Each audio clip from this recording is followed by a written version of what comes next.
The Orange Democratic Movement contestants Ababu Namwamba and Elizabeth Ongoro have warned that they won't accept an election process that only serves as an endorsement of those chosen by the party leadership. But even as Ababu's camp directed their thinly veiled criticism against opponents in the Paul Otuoma camp, the party's elections board raised the red flag over indecent campaigns in the run-up to the polls. The group, now referred to as the counterforce in the Orange Party, were in Nakuru at a delegates meeting to sell their joint ticket.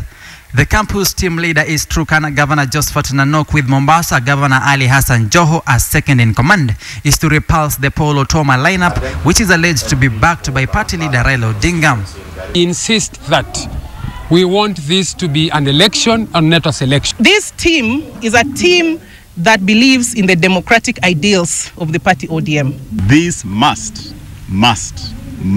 be an election and not a selection. And by the way, all of us be warned to stop dragging the name of the party leader in this contest.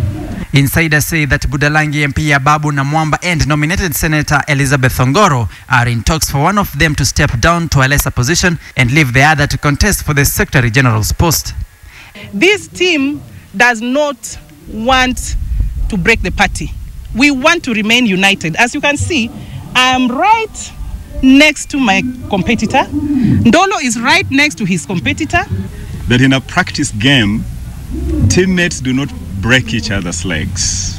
In fact, they play so carefully because they know at the end of the day you will need all your teammates fit for the real game. The camp has, among others, Aldas MP Adan Kainan as Deputy Chairman Aspirant, Bomachoge Chache MP Simon Ogari as Treasurer, nominated MP Isaac Maura, slotted for Deputy Secretary General's post, and former Makadara MP Ruben Dol as Organizing Secretary. At Orange House, the party's election board has raised the red flag over the charged negative campaigns by the aspirants. The underhand tackles jolted the board into a meeting that resolved to crack the whip on errant aspirants. We have taken note of these members who keep saying that we know the list, and I think the board deliberated extensively about that matter yesterday, and they shall be communicated to accordingly to desist from making such comments which tends to discredit the process.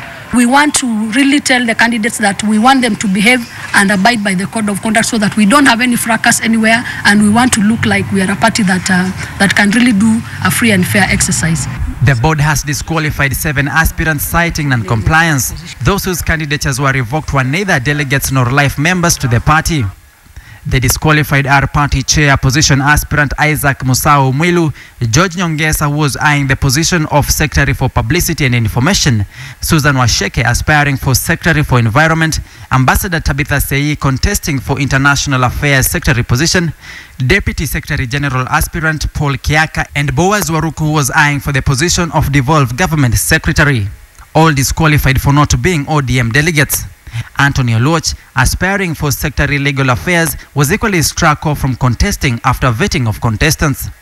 The receipt that he gave us to show that he was a life member, receipt number 18704, we realize has lapsed when he left the party and read on a Ford Kenya ticket for MP for Mathare constituency in the last general elections. Nonetheless, the party has set up an appeals tribunal to hear disputes that may arise from the election process.